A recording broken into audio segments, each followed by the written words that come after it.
our testimonies point to the one who made the testimony possible. It always should point to the one who made the testimony possible. And I am not speaking of the human person. I am not speaking of the church or the parish. I'm not speaking of the program that you attended when that thing happened.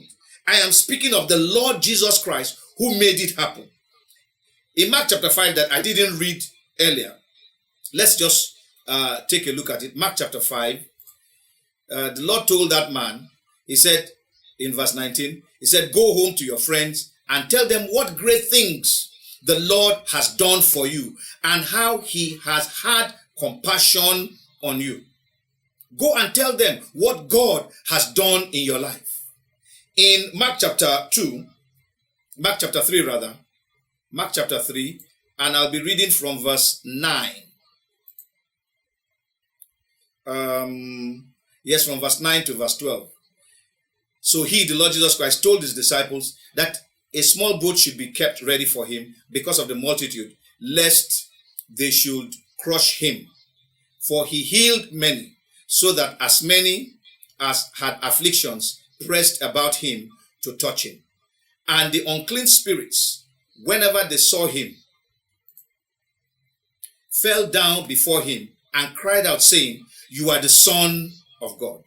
But he sternly warned them that they should not make him known. The point I'm trying to draw out here is that our testimonies is to make the Lord Jesus Christ known. So here he was telling them not to give testimony because he did not want himself to be made known. The question is, why did he not want himself to be made known? It is because he did not want a situation where he will be revealed too soon.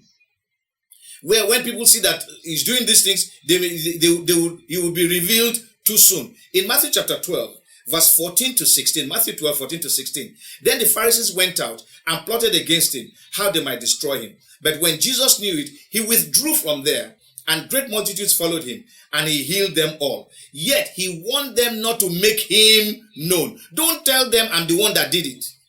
So a testimony is to speak about what Jesus has done in your life, not what your pastor did.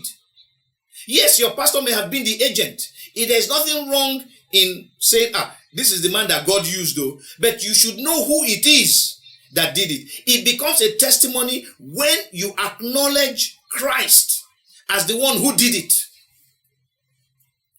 When you acknowledge that it is the Lord Jesus Christ, not the pastor, not the church, not the ministry, not the parish, not the program that you attended. Even if you talk of the program, you are speaking of the program as the vehicle, but not as the one that did it.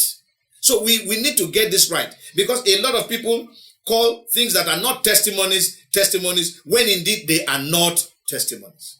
You don't speak about, since I came to this church, since I started attending this church, that's when this happened. That is not a testimony. You are just narrating what has happened since you started attending the church. But the moment you bring glory to Christ, the moment you are pointing to Christ, because that's what it does. You must point to Christ. That then it becomes a testimony.